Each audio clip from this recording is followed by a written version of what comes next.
TV mar Ramogi kabodwa dhi nyime koda weche manyien mag ang'ichwelo. Jotwech jela mine ma Siaya noyudo thuolo makende mariwore e nyasi mar Dhialo odiochieng' mine e piny mangima e kaunti no. Jotend kar twech no nosingo manano ni mine kar twech oyudo lony manyasani mar konyogi yango chiro ne mwandu magiloso. Jailieta lerono mathoth.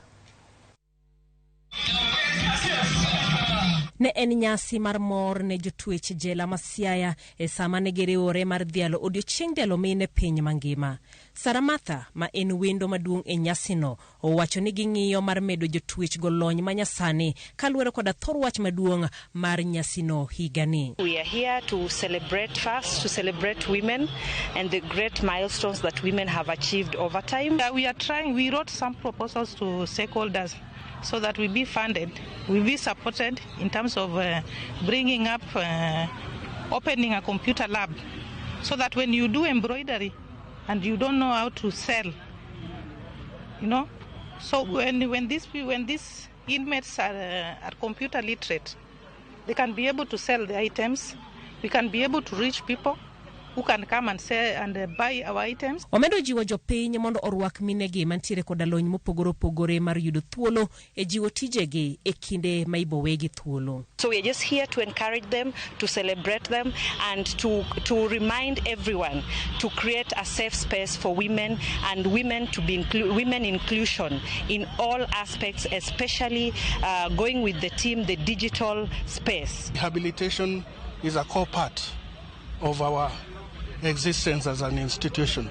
So we partner with the women and support them logistically as they grow. Many opportunities which are targeted to women empowerment, so that when they are in custody, they get empowered.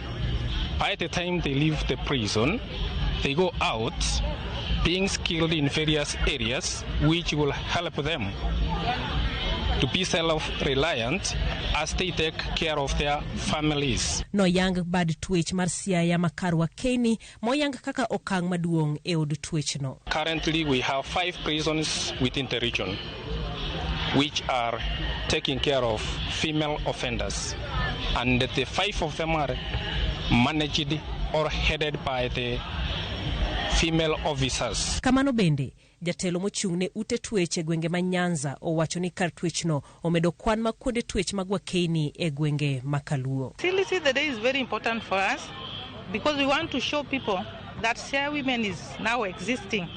We are barely 2 months old, and some people even in Siaya County, they don't know that there is Siaya women prison. We are here to celebrate that Siaya prison, GK prison, has finally had a wing for the women. That means that is a step forward, and we're just here to encourage them and to create safe spaces for women, even with the fact that they are in prison, they are inmates, they have an opportunity to get correctional services. Jalup County Commissioner Magemwa Guy Job Anunda osingo ni piny owacho biro medo omenda mar neno ni ngimagi obedo makare e kuonde twech. National government, what we are doing is that we intend to increase budgetary allocation to the prison department so as we enable the institutions to increase the capacity of the inmates to learn innovative ways of self-reliance once they finish their prison terms. Jotwech mamine gono yudo thuolo mariwre e tuke mopogore opogore ka gitudre gi jopuonjre mawuok Siaya Institute of Technology e Dhialo nyasini mar International Women's Day. Jailieta, Ramogi TV.